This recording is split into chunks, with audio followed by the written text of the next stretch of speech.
Public স্টেটমেন্টটা দিবে, এরপর আমরা চলে যাব। ভাই তোরা কি শুনছো? তো বের করতে দিতে চাচ্ছে না। আমি একটু বলি, আমি ভাই তোমরা একটু চুপ, একটু কথা বলতে দাও। আমি বলি সারা থানা আসছি 4 ঘন্টা, পুলিশ এন তেন বুঝায় রেখে দিল 4 ঘন্টা। হুট করে থানার কাছের মধ্যে কোত্থেকে আর্মি আসলো আরণ্য। পুলিশ আমাদেরকে প্রপোজাল দিল ওখানে নিলে মরে যাবে, এখানে যাতে আমরা যেসব স্টেটমেন্ট ওখানে নিয়ে করতে চাই সেগুলো যাতে এখানে করি। উই সেড ফাইন, আমরা মেনে নিছি। হুট করে সেনাবাহিনী আসবে, সেনাবাহিনী আসার পরে পুলিশ বললো আপনারা যা চান। প্রথমে পুলিশ কি বললো, লিখিত তো দিয়ে দিচ্ছে, তাহলে এখন মুখে বলে কি খুব দরকার? প্রথম কথা, সেনাবাহিনী সেড দ্য সেম। দ্বিতীয় কথা, এইটা যখন বললো আমরা বললাম আপনি কিভাবে বলতেছেন, আপনি তো বললেন যে আপনি এই কাজগুলো এখানেই করাবেন, এই জন্য আমরা রাজুতে নিচ্ছি না। স্টিল এখানে কি কি কথা হচ্ছে, স্টিল কয়টা বাজে এখন দেখেন না, থানার ঘড়ি 11:20 বাজে, 11:20। ভাই আমরা কয়টা আসছি? 7:30টার দিকে আসছি, 11:20 বাজে। সি এখনো তারা থেকে বের করতে নারাজ, এখনো বিভিন্ন রকমের কথা যে এইটা না হোক ওইটা না হোক 10 মিনিট না হোক, এই কথা এই প্রপোজাল গুলো আমাদের ছিল না। পুলিশের প্রপোজালে রাজি হওয়ার পরে এত কিছু এখনো কিভাবে হচ্ছে? ক্লাসের টাইম স্টলিং ছিল,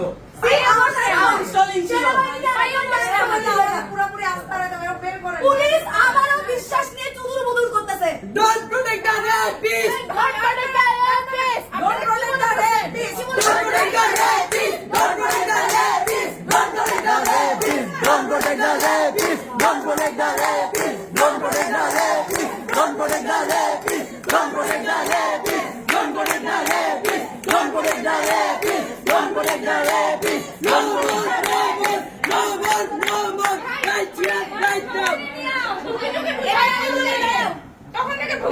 আমি এখনো তাদেরকে লাস্ট আলটিমেটাম দিব, তারা যদি এই মুহূর্তে থানার সামনে নিয়ে ওকে দিয়ে স্টেটমেন্ট দেওয়া হয় এবং আর্মি ছাড়া উইদাউট আর্মি, কারণ এটা থানার কাজ। আর আমি এসে বলতে টহল আসছে, এবং আমাদের আর্মি প্রয়োজন হলে আমরা ক্যান্টনমেন্ট যাব। আমাদের যে কথা ছিল ও আরে দাঁড়া, ও স্টেটমেন্ট দিবে, স্টেটমেন্ট দেওয়ার পরে 2000 মিনিট বাদ 10টা মেয়ের উত্তর দিতে হয় ফর 10 মিনিটস। এইটা বাংলাদেশ পুলিশের প্রপোজাল ছিল আমাদের উপরে, যাতে আমরা ওকে প্রায় 2-2,500 মেয়ের মধ্যে রাজু ভাস্কর্যের মধ্যে না নেই। উই সেড ফাইন, এখন আমরা ওয়েট করতেছি পুলিশ এবং সেনাবাহিনী কখন তাদের কথা বাস্তবায়ন করবে। রিকোয়েস্ট থাকবে আজকের পর থেকে কোন ভিকটিমের মুখের সামনে যদি কোন সংবাদ মাধ্যমে একটা ক্যামেরা ধরছে তার খবর আছে, আর নাম মেনশন করছে। যদি ক্যামেরা ধরতে হয় যে দোষী তার মুখে ধরবেন।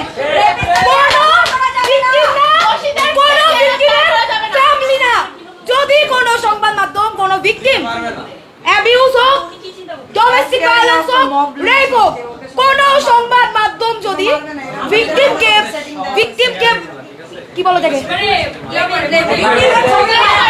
ভিকটিম কেন্দ্রিক ছবি ভিডিও পাবলিশ করে, সেই সংবাদ মাধ্যমকে আমরা দায়িত্বের স্বরূপ দেখে নিব। ঠিক আছে, দায়িত্বের সহিত দেখে নিব। সংবাদ মাধ্যম তো অনেক শুধু বুদুর করতে, আমরা কিছু বলি নাই। ঠিক আছে, তারা কি করছে আমাদের কিন্তু অদেখা না, আমাদের কিন্তু অজানা না। একটার পর একটা সরকারি স্ক্রিপ্ট তারা গিয়ে প্রেস কনফারেন্স করছে সেসব সরকারি স্ক্রিপ্টকে। আবারও বলতেছি সংবাদ মাধ্যমদের, এরপরে কোন রেপ কেস, কোন চাইল্ড অ্যাবিউজ, কোন ডোমেস্টিক অ্যাবিউজ, এগুলাতে যদি কোন সংবাদ মাধ্যম ভিকটিমের ফ্যামিলি, ভিকটিমের নিজের চেহারা, ভিকটিমের পরিবার, তাদেরকে যদি কোনোভাবে তাদেরকে নিয়ে লেখালেখি করে, সেই সংবাদ মাধ্যমকে নিজ দায়িত্বে আমরা দেখে নিব। আপনি যে স্টেটমেন্ট এখন যেগুলো বলছেন এগুলো কি আমরা পাবলিশ করতে পারবো? মানে এখন অবশ্যই অবশ্যই করবেন। আমি চাই তো এটা সব সংবাদ মাধ্যম